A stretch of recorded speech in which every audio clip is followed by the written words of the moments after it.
Energi di alam semesta ini tidak pernah benar-benar hilang. Ia hanya berubah bentuk, berpindah, bertransformasi, dan terus mengalir tanpa henti.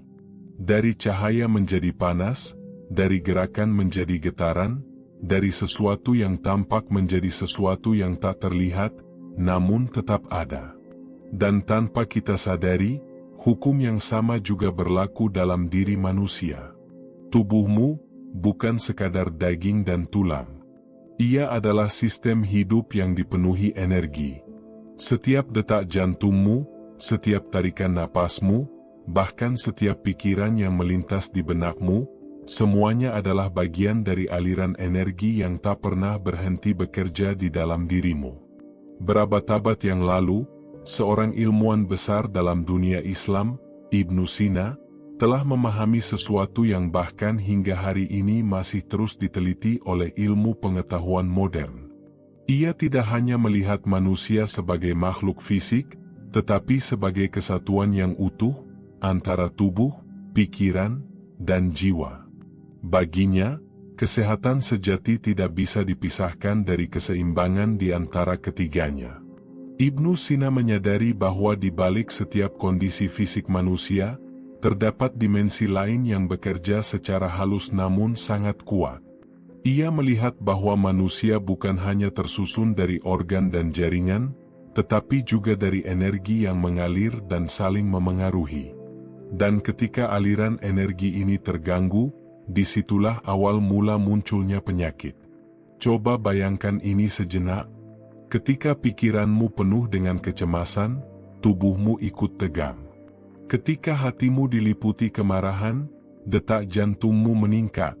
Ketika kamu merasa putus asa, tubuhmu melemah tanpa sebab yang jelas. Semua ini bukan kebetulan. Ini adalah bukti bahwa ada hubungan yang sangat erat antara apa yang kamu rasakan dan bagaimana tubuhmu bereaksi. Inilah yang telah dipahami oleh Ibnu Sina jauh sebelum istilah modern seperti psikosomatik dikenal. Ia menjelaskan bahwa penyakit tidak selalu berasal dari faktor fisik semata. Banyak penyakit yang sebenarnya berakar dari ketidakseimbangan energi dalam diri, dari pikiran yang kacau, emosi yang tidak terkendali, hingga tekanan hidup yang terus menumpuk tanpa pernah diselesaikan. Dan yang menarik, apa yang dulu dianggap sebagai pemikiran filosofis, kini mulai dibuktikan oleh ilmu pengetahuan modern. Dalam dunia sains saat ini, muncul berbagai konsep yang menjelaskan bahwa tubuh manusia dipengaruhi oleh getaran dan energi. Dalam quantum physics, misalnya, segala sesuatu di alam semesta ini, termasuk tubuh manusia, pada dasarnya adalah energi yang bergetar pada frekuensi tertentu. Tidak ada yang benar-benar padat seperti yang kita lihat. Semuanya adalah gelombang energi yang saling berinteraksi. Begitu juga dalam dunia medis, dikenal sebuah konsep bernama psikosomatik, yang menjelaskan bahwa kondisi mental dan emosional seseorang memiliki pengaruh langsung terhadap kondisi fisiknya. Stres bisa memicu penyakit. Kecemasan bisa melemahkan sistem imun. Bahkan pikiran negatif yang terus-menerus dapat mempercepat munculnya berbagai gangguan dalam tubuh. Apa artinya ini? Artinya, apa yang kamu pikirkan, apa yang kamu rasakan, dan bagaimana kamu memandang hidup, semuanya membentuk kondisi tubuhmu secara nyata. Bayangkan dua orang yang menghadapi situasi yang sama. Yang satu dipenuhi rasa takut, pesimis, dan putus asa. Yang lain tetap tenang, penuh harapan, dan yakin bahwa ia bisa melewati semuanya. Secara fisik, mungkin mereka terlihat sama. Tapi di dalam tubuh mereka, terjadi reaksi yang sangat berbeda. Orang yang dipenuhi pikiran negatif akan mengalami peningkatan hormon stres, ketegangan otot, dan penurunan daya tahan tubuh. Sementara orang yang tenang dan optimis akan memicu kondisi tubuh yang lebih rileks, sistem imun yang lebih kuat, dan proses penyembuhan yang lebih cepat. Ini bukan sekadar sugesti. Ini adalah mekanisme biologis yang nyata. Dan disinilah letak rahasia besar yang sering kita abaikan. Bahwa tubuh kita sebenarnya memiliki kemampuan untuk menciptakan obatnya sendiri. Bukan dalam arti harfiah seperti pil atau ramuan, tetapi dalam bentuk sistem alami yang mampu memperbaiki, melindungi, dan menyembuhkan dirinya sendiri, selama kita tidak mengganggu keseimbangannya. Namun sayangnya, dalam kehidupan modern yang penuh tekanan ini, kita justru sering menjadi penyebab utama rusaknya keseimbangan itu. Kita membiarkan pikiran kita dipenuhi kecemasan. Kita menumpuk emosi tanpa pernah melepaskannya. Kita hidup dalam ritme yang tidak selaras dengan kebutuhan tubuh kita sendiri. Kita terlalu fokus pada apa yang tampak, dan melupakan apa yang sebenarnya bekerja di dalam. Ibnu Sina mengajarkan bahwa untuk mencapai kesehatan sejati, kita tidak bisa hanya memperbaiki tubuh secara fisik. Kita harus memahami bagaimana energi dalam diri kita bekerja. Kita harus menyadari bahwa setiap pikiran memiliki dampak, setiap emosi memiliki getaran, dan setiap kebiasaan yang kita lakukan membentuk keseimbangan atau ketidakseimbangan dalam diri kita. Karena pada akhirnya, kesehatan bukan hanya tentang tidak adanya penyakit. Kesehatan adalah tentang harmoni. Harmoni antara tubuh yang kuat, pikiran yang jernih, dan jiwa yang tenang.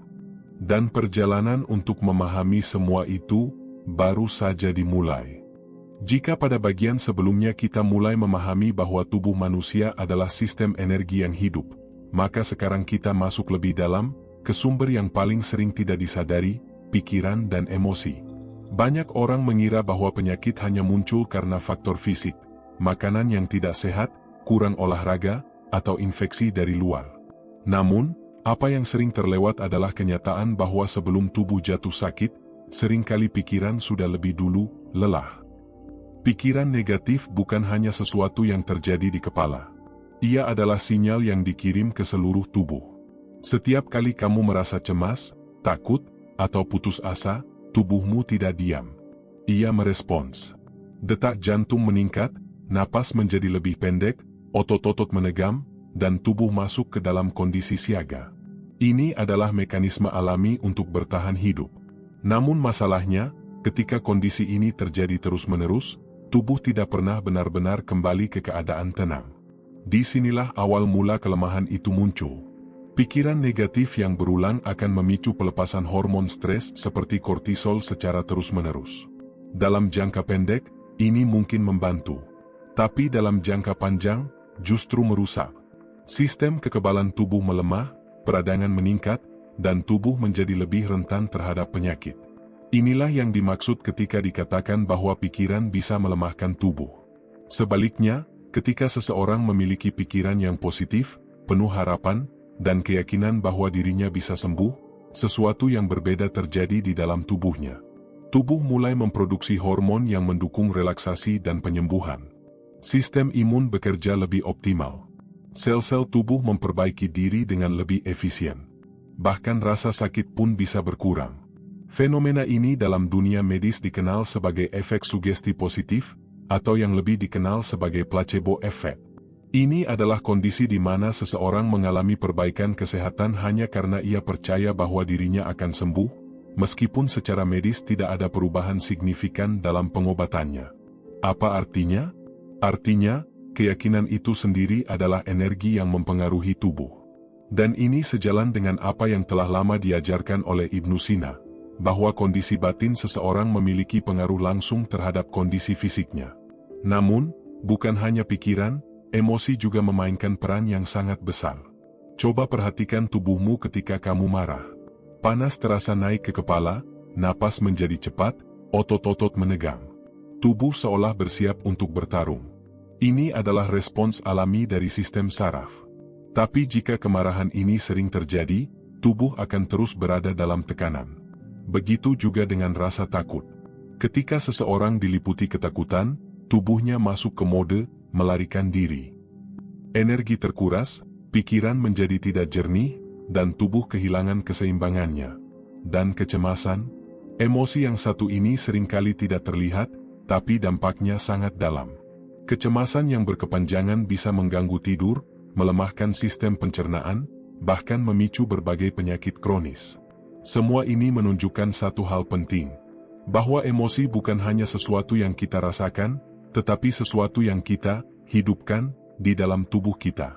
Dalam dunia kedokteran modern, hubungan antara pikiran, emosi, dan tubuh ini dikenal dengan istilah psikosomatik. Konsep ini menjelaskan bahwa banyak penyakit fisik sebenarnya memiliki akar dari kondisi mental dan emosional seseorang. Misalnya, seseorang yang terus-menerus mengalami stres bisa mengembangkan tekanan darah tinggi.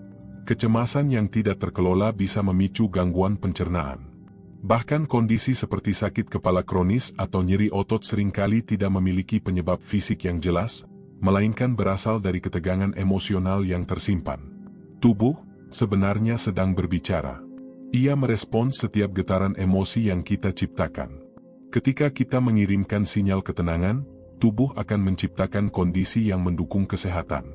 Tapi ketika kita terus-menerus mengirimkan sinyal ketakutan, kemarahan, atau kecemasan, tubuh akan menciptakan kondisi yang sebaliknya.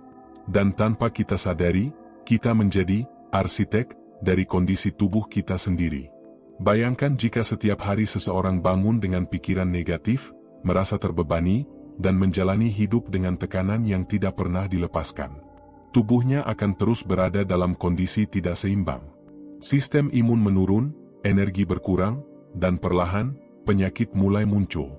Sebaliknya, seseorang yang belajar untuk mengelola pikirannya, yang mampu menenangkan emosinya, dan yang memilih untuk melihat hidup dengan perspektif yang lebih positif, akan menciptakan lingkungan internal yang mendukung kesehatan.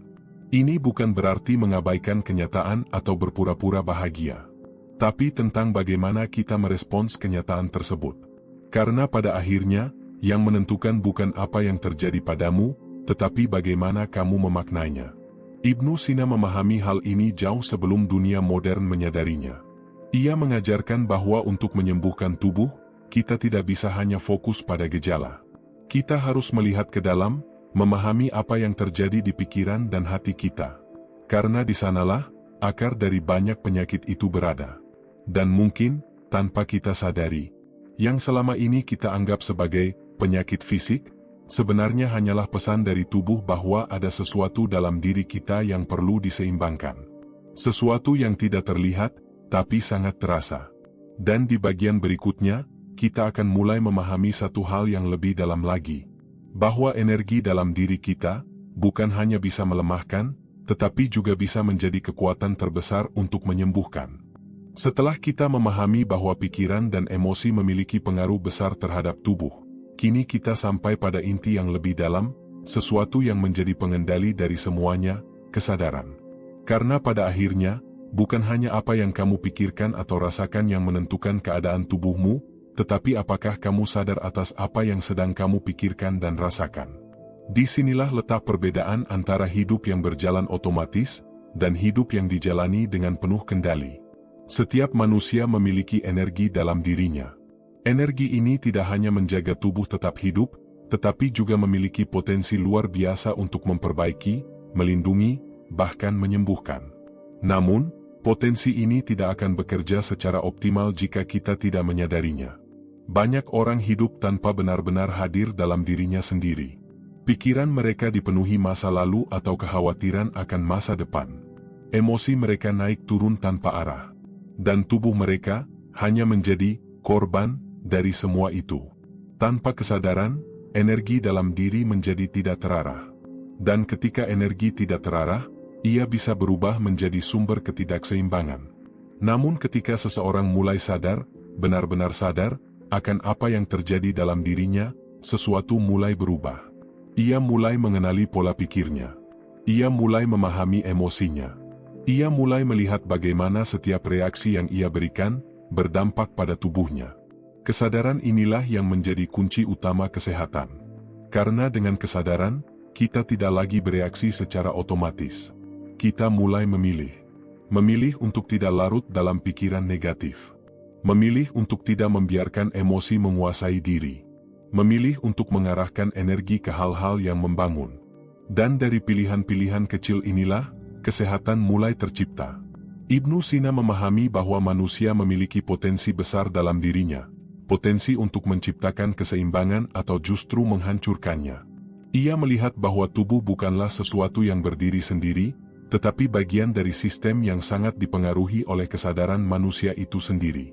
Karena itu, ia menekankan bahwa penyembuhan sejati tidak hanya datang dari luar, tetapi dari dalam.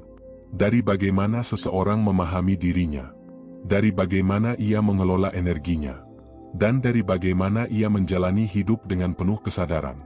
Namun, ada satu hal penting yang sering diabaikan, bahwa energi kita tidak hanya dipengaruhi oleh diri kita sendiri, tetapi juga oleh lingkungan di sekitar kita. Pernahkah kamu merasa lelah hanya karena berada di dekat seseorang? Atau sebaliknya, merasa lebih tenang dan ringan setelah berbicara dengan seseorang? Itu bukan kebetulan. Setiap orang membawa energi. Cara mereka berpikir, berbicara, dan merasakan sesuatu, semuanya memancarkan getaran yang bisa kita rasakan, bahkan tanpa disadari. Lingkungan yang penuh keluhan, kemarahan, dan negativitas bisa secara perlahan menguras energi kita. Tanpa kita sadari, kita mulai ikut merasa lelah, stres, bahkan kehilangan semangat. Sebaliknya, berada di lingkungan yang positif, yang penuh dukungan, ketenangan, dan kebaikan, bisa membantu menyeimbangkan energi kita. Kita merasa lebih hidup, lebih jernih, dan lebih kuat menghadapi kehidupan. Inilah sebabnya mengapa menjaga lingkungan bukan hanya soal kenyamanan, tetapi juga soal kesehatan. Karena energi itu menular. Dan disinilah kesadaran kembali memainkan perannya. Kita tidak selalu bisa mengontrol lingkungan di sekitar kita. Tapi kita selalu bisa mengontrol bagaimana kita meresponsnya. Kita bisa memilih untuk tidak menyerap energi negatif. Kita bisa menetapkan batas. Kita bisa menjaga ruang dalam diri kita tetap tenang, meskipun dunia di luar tidak selalu demikian. Namun, kesadaran tidak berhenti di situ. Ia juga menyentuh hal yang lebih halus, pikiran, ucapan, dan emosi kita sehari-hari. Apa yang kita pikirkan, bukan sesuatu yang netral. Apa yang kita ucapkan, bukan sekadar kata-kata. Apa yang kita rasakan, bukan hanya perasaan sesaat. Semua itu adalah energi yang kita ciptakan, dan kita kirimkan kembali ke dalam tubuh kita sendiri. Ketika kita terbiasa berpikir negatif, tubuh kita menerima sinyal yang sama setiap hari. Ketika kita sering mengeluh, energi kita menjadi semakin lemah.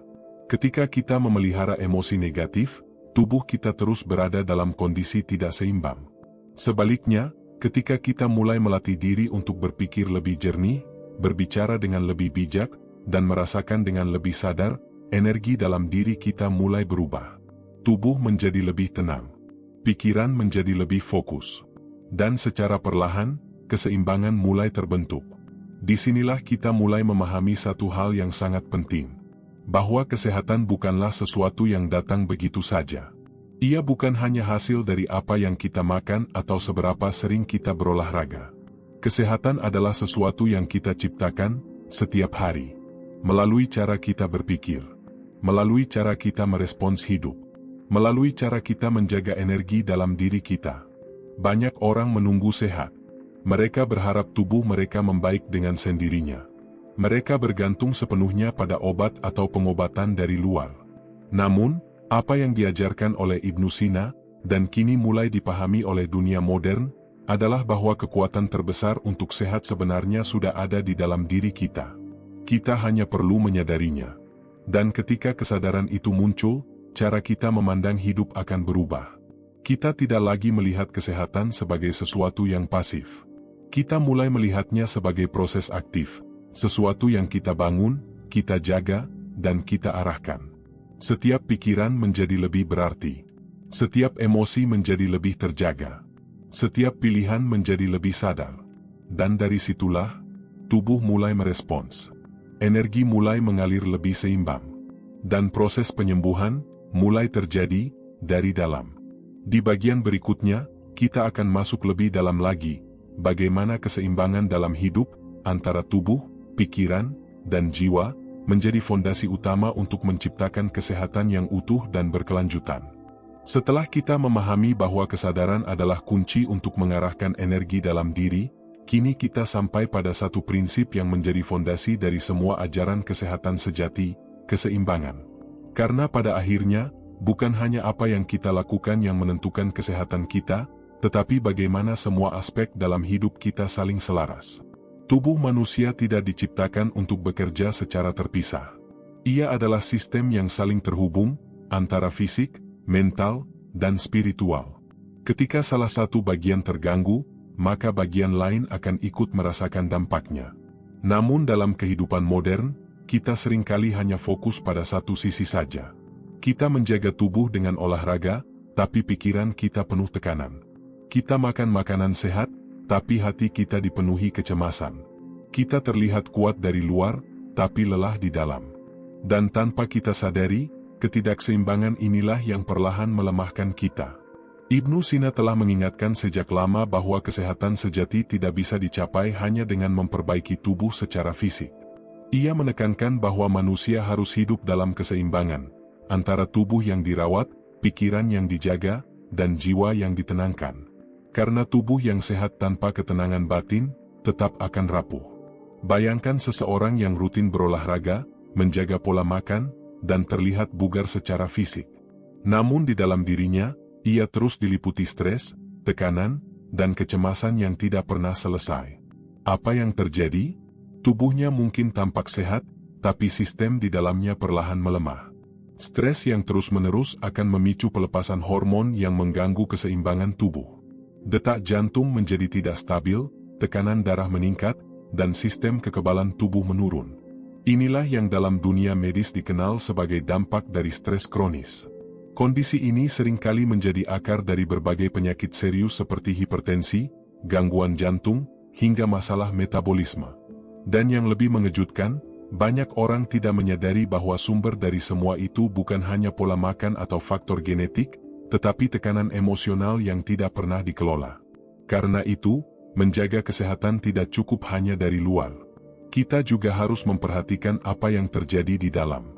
Bagaimana kita berpikir? Bagaimana kita merespons tekanan? Bagaimana kita memberi ruang bagi diri kita untuk tenang? Disinilah konsep penting lainnya muncul, konsep yang sering diabaikan, namun sangat menentukan, pencegahan. Dalam kehidupan modern, banyak orang hanya bertindak ketika sudah sakit. Mereka menunggu gejala muncul, baru mencari solusi. Mereka fokus pada penyembuhan, tapi melupakan pencegahan. Padahal, kesehatan sejati bukan tentang mengobati penyakit, tetapi tentang mencegahnya sejak awal. Ini yang dalam dunia medis dikenal sebagai pendekatan preventif. Pendekatan ini mengajarkan bahwa menjaga keseimbangan sejak awal jauh lebih efektif daripada memperbaiki kerusakan yang sudah terjadi. Karena ketika tubuh sudah kehilangan keseimbangannya, proses untuk kembali sehat akan menjadi lebih sulit. Ibnu Sina telah menekankan hal ini jauh sebelum dunia modern menyadarinya. Ia mengajarkan bahwa seseorang harus menjaga pola hidupnya, bukan hanya ketika sakit, tetapi justru ketika masih sehat. Karena disitulah kesempatan terbesar untuk mempertahankan keseimbangan. Dan keseimbangan ini tidak hanya tentang fisik, tetapi juga tentang bagaimana kita menjalani hidup secara keseluruhan. Bagaimana kita bekerja dan beristirahat. Bagaimana kita bergerak dan berhenti. Bagaimana kita memberi dan menerima. Segala sesuatu yang berlebihan, bahkan yang baik sekalipun, bisa menjadi sumber ketidakseimbangan. Terlalu banyak bekerja tanpa istirahat akan melelahkan tubuh. Terlalu banyak diam tanpa aktivitas akan melemahkan fisik. Terlalu banyak memikirkan hal negatif akan menguras energi mental. Keseimbangan bukan berarti melakukan semuanya secara sempurna, tetapi mengetahui kapan harus berhenti dan kapan harus bergerak. Dan disinilah pentingnya mengelola emosi sejak awal. Karena seringkali, ketidakseimbangan hidup dimulai dari emosi yang tidak disadari. Kemarahan yang dipendam. Kecemasan yang terus berulang.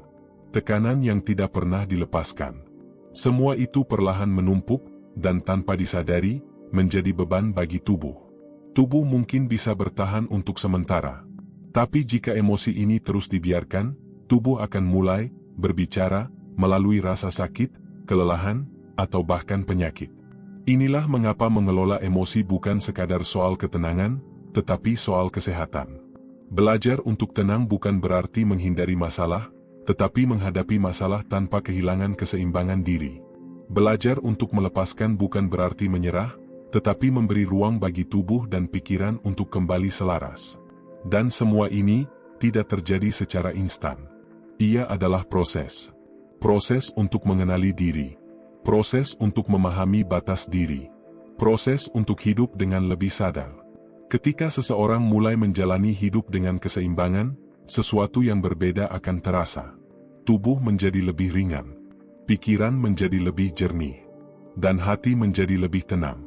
Bukan karena hidupnya tanpa masalah, tetapi karena ia tidak lagi kehilangan dirinya di tengah masalah. Di titik ini, kesehatan tidak lagi terasa seperti sesuatu yang harus dikejar. Ia menjadi sesuatu yang hadir, sebagai hasil alami dari kehidupan yang selaras. Dan mungkin inilah yang selama ini kita cari, bukan sekadar tubuh yang kuat, tetapi hidup yang seimbang. Karena ketika keseimbangan itu tercipta, tubuh, pikiran, dan jiwa akan bekerja dalam harmoni. Dan dari situlah, kesehatan sejati benar-benar lahir. Setelah memahami bahwa kesehatan sejati lahir dari keseimbangan, pertanyaan berikutnya adalah, bagaimana cara kita mencapainya dalam kehidupan sehari-hari? Karena memahami saja tidak cukup. Pengetahuan tanpa praktik, tidak akan mengubah apapun. Dan disinilah ajaran Ibnu Sina menjadi sangat relevan, bukan hanya sebagai teori, tetapi sebagai panduan hidup yang bisa diterapkan secara nyata. Langkah pertama yang paling mendasar adalah belajar mengarahkan pikiran secara sadar. Banyak orang salah memahami konsep berpikir positif. Mereka mengira bahwa berpikir positif berarti mengabaikan kenyataan, menolak masalah, atau memaksakan diri untuk selalu merasa baik. Padahal bukan itu maksudnya. Berpikir positif secara sadar adalah kemampuan untuk memilih cara pandang yang lebih memberdayakan, bahkan ketika situasi tidak ideal. Ini bukan tentang menolak kesulitan, tetapi tentang bagaimana kita memaknainya. Ketika menghadapi masalah, kita bisa memilih untuk melihatnya sebagai beban, atau sebagai proses pembelajaran. Kita bisa tenggelam dalam ketakutan, atau tetap tenang dan mencari solusi. Pilihan ini mungkin terlihat sederhana, tapi dampaknya sangat besar. Karena setiap pikiran yang kita pilih akan memicu reaksi dalam tubuh. Pikiran yang penuh ketakutan akan mengaktifkan stres. Pikiran yang tenang akan menciptakan keseimbangan. Dan dari sinilah proses penyembuhan bisa dimulai. Dalam dunia medis, fenomena ini sering dikaitkan dengan placebo effect, di mana keyakinan seseorang terhadap kesembuhan dapat memicu perubahan nyata dalam tubuhnya. Artinya, pikiran bukan hanya sesuatu yang kita alami, tetapi sesuatu yang kita gunakan. Dan ketika digunakan dengan sadar, ia bisa menjadi alat penyembuhan yang sangat kuat.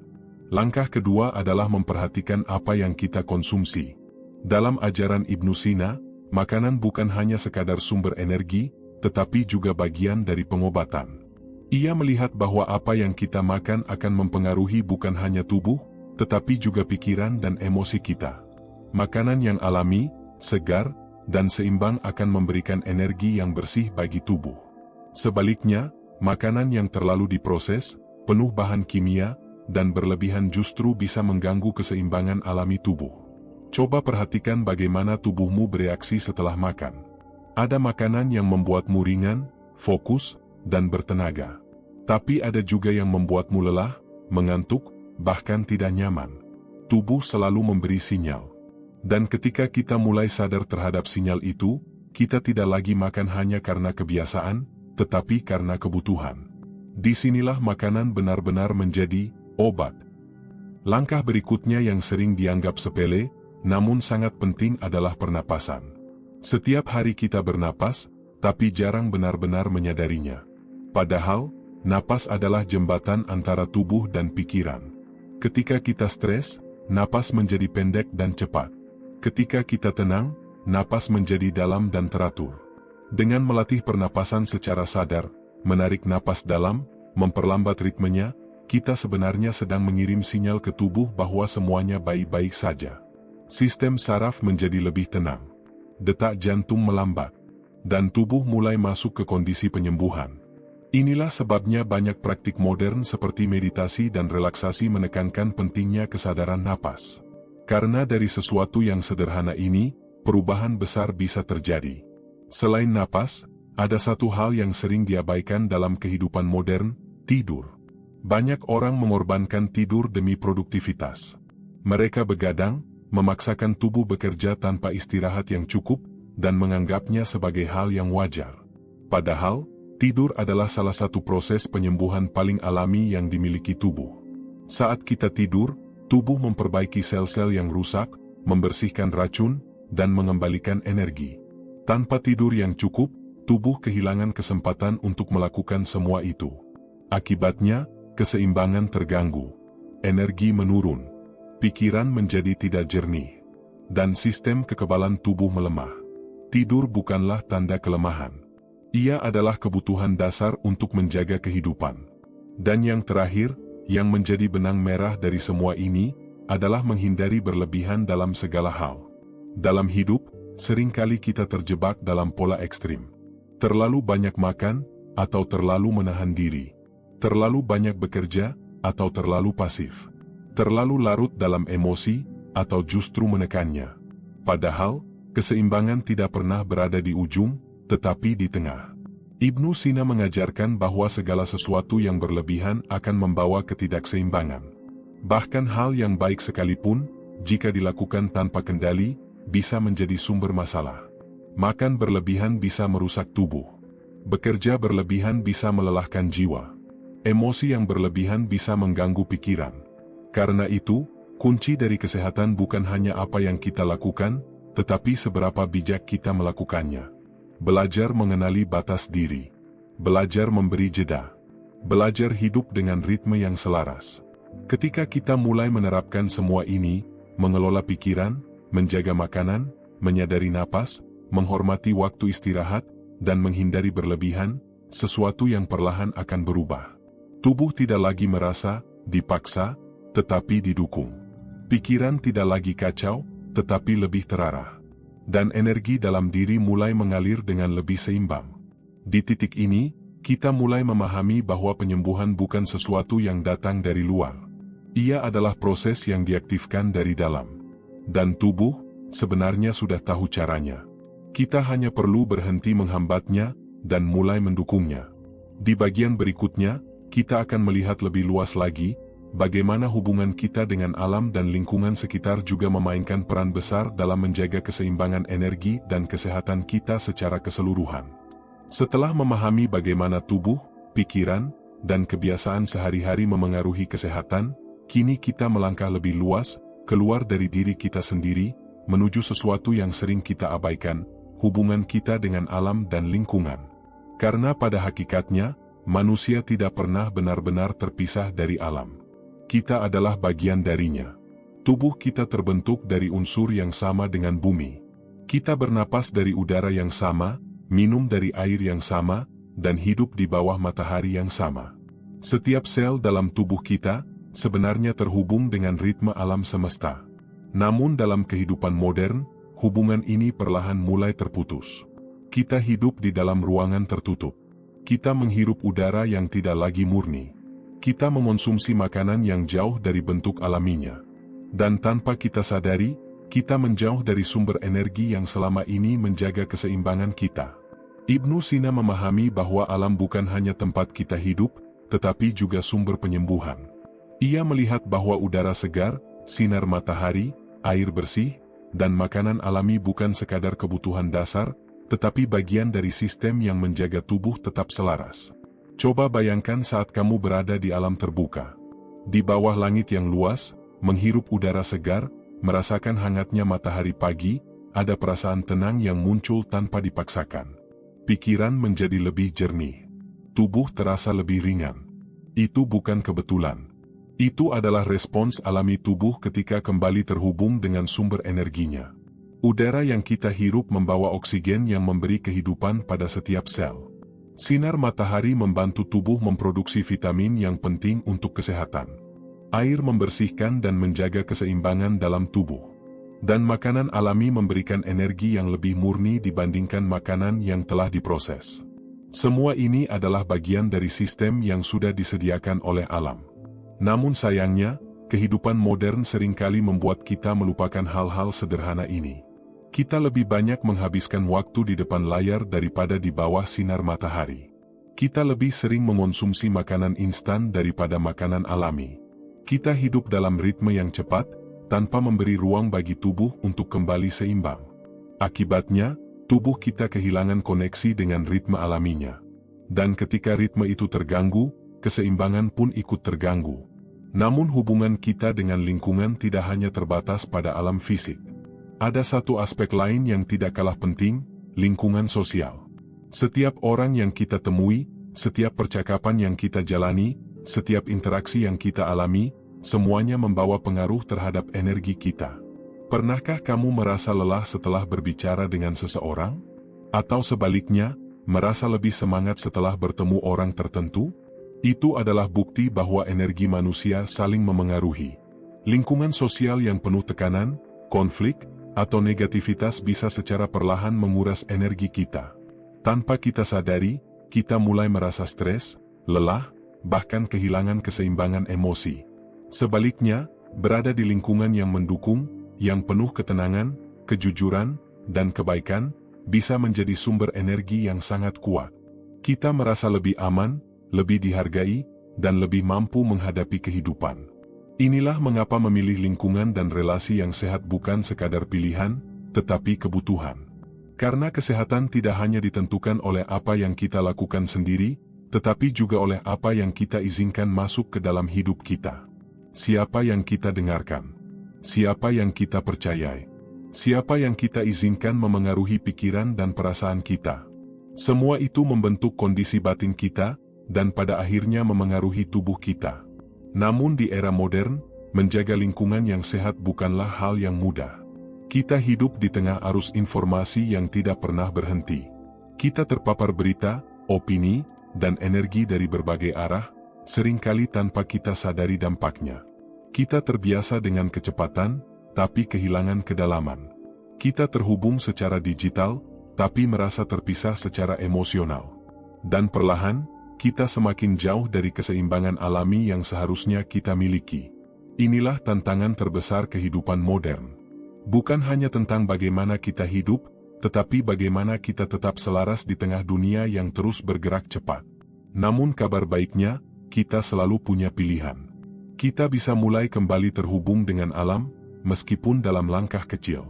Meluangkan waktu untuk keluar, menghirup udara segar, merasakan matahari pagi. Kita bisa mulai lebih sadar terhadap apa yang kita konsumsi, baik makanan maupun informasi. Kita bisa memilih untuk menjaga jarak dari hal-hal yang menguras energi, dan mendekat pada hal-hal yang memberi ketenangan. Dan yang paling penting, kita bisa menciptakan ruang dalam diri kita yang tetap tenang, meskipun dunia di luar tidak selalu demikian. Karena pada akhirnya, keseimbangan tidak hanya datang dari luar, tetapi juga dari bagaimana kita menjaga diri di dalam. Ketika kita mulai menyelaraskan diri dengan alam dan lingkungan yang sehat, sesuatu yang perlahan akan berubah. Energi dalam tubuh menjadi lebih stabil, pikiran menjadi lebih jernih, dan hati menjadi lebih damai. Kita tidak lagi merasa terputus, tetapi menjadi bagian dari sesuatu yang lebih besar. Dan mungkin disitulah kita mulai menyadari bahwa kesehatan sejati bukan hanya tentang tubuh kita sendiri, tetapi tentang bagaimana kita hidup dalam hubungan yang selaras, dengan diri kita, dengan orang lain, dan dengan alam semesta. Di bagian terakhir nanti, kita akan menyatukan semua pemahaman ini, menuju satu kesimpulan besar tentang makna kesehatan sejati dan bagaimana kita bisa menjalani hidup dengan kesadaran yang utuh. Pada akhirnya, semua yang telah kita bahas akan bermuara pada satu pemahaman sederhana, namun sangat dalam. Bahwa tubuh manusia sebenarnya tidak pernah benar-benar lemah. Ia hanya kehilangan keseimbangannya. Karena di dalam diri setiap manusia, telah ada satu sistem yang luar biasa, sebuah mekanisme alami yang mampu memperbaiki, melindungi, dan bahkan menyembuhkan dirinya sendiri.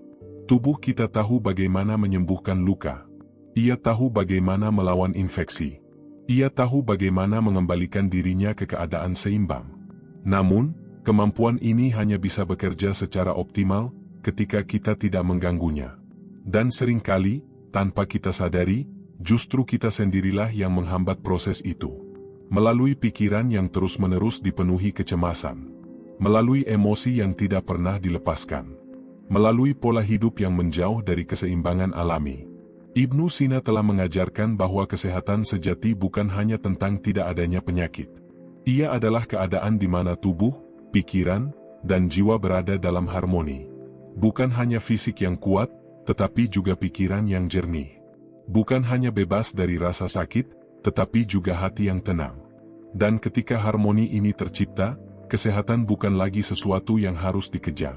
Ia menjadi sesuatu yang hadir, sebagai hasil alami dari kehidupan yang selaras. Namun untuk sampai ke titik ini, kita perlu mengubah cara kita memandang penyakit. Selama ini, banyak orang hanya fokus pada gejala. Sakit kepala, minum obat. Lelah, istirahat sebentar. Stres, diabaikan. Padahal, gejala hanyalah pesan. Pesan dari tubuh bahwa ada sesuatu yang tidak seimbang. Dan jika kita hanya menghilangkan gejala tanpa memahami penyebabnya, masalah itu akan terus kembali, mungkin dalam bentuk yang berbeda. Inilah mengapa penting untuk melihat penyakit dari akarnya. Bukan hanya bertanya, apa yang sakit? Tetapi, mengapa ini terjadi? Apakah ada stres yang tidak disadari? Apakah ada emosi yang dipendam? Apakah ada pola hidup yang tidak selaras? Ketika kita mulai bertanya seperti ini, kita tidak lagi menjadi korban dari kondisi tubuh kita, tetapi menjadi seseorang yang memahami dirinya sendiri. Dan dari pemahaman itulah, proses penyembuhan yang sebenarnya dimulai. Karena penyembuhan bukan hanya tentang memperbaiki tubuh, tetapi juga tentang memperbaiki cara kita hidup. Ketika kita mulai hidup dengan kesadaran, sesuatu yang perlahan akan berubah. Kita menjadi lebih peka terhadap apa yang kita rasakan. Lebih bijak dalam merespons situasi. Dan lebih hati-hati dalam menjaga energi kita. Kita tidak lagi hidup secara otomatis, tetapi dengan pilihan. Memilih untuk tenang di tengah tekanan. Memilih untuk bersyukur di tengah kekurangan. Memilih untuk menjaga diri, meskipun dunia di luar tidak selalu mendukung. Dan dari pilihan-pilihan kecil inilah, kesehatan dan kebahagiaan mulai tumbuh. Karena sejatinya, kesehatan bukan hanya tentang tubuh yang kuat. Ia adalah tentang bagaimana kita menjalani hidup. Apakah kita hidup dengan penuh kesadaran, atau hanya sekadar bertahan? Apakah kita benar-benar hadir dalam setiap momen, atau terus terjebak dalam pikiran yang tidak pernah berhenti? Ibnu Sina mengajarkan bahwa manusia memiliki potensi luar biasa untuk mencapai keseimbangan, jika ia mau memahami dirinya sendiri. Dan mungkin, inilah pesan paling penting dari semua ini. Bahwa apa yang kamu cari di luar, sebenarnya sudah ada di dalam dirimu. Kesehatan, ketenangan, keseimbangan, semuanya sudah ada. Kita hanya perlu kembali menyadarinya. Mulai dari hal-hal sederhana. Luangkan waktu untuk diam, dan mendengarkan dirimu sendiri. Perhatikan apa yang kamu pikirkan, dan bagaimana itu memengaruhimu. Jaga apa yang kamu konsumsi, bukan hanya makanan, tetapi juga informasi dan energi dari sekitar. Karena setiap hal kecil yang kamu lakukan, akan membentuk kondisi dirimu secara keseluruhan. Dan sebelum kita menutup video ini, coba tanyakan satu hal pada dirimu sendiri. Apakah aku sudah benar-benar menjaga diriku, atau hanya bertahan menjalani hidup? Jika kamu merasa video ini membuka sudut pandang baru, jika kamu merasa ada sesuatu yang mulai kamu sadari, tulis di kolom komentar, apa hal paling berharga yang kamu dapatkan hari ini. Dan jika kamu ingin lebih banyak konten yang bisa membantu kamu memahami diri, menjaga energi, dan menjalani hidup dengan lebih sadar, jangan lupa untuk like video ini, subscribe channel ini, dan aktifkan lonceng notifikasinya, agar kamu tidak ketinggalan perjalanan berikutnya. Karena ini bukan hanya tentang kesehatan, ini tentang bagaimana kita menjadi manusia yang benar-benar hidup.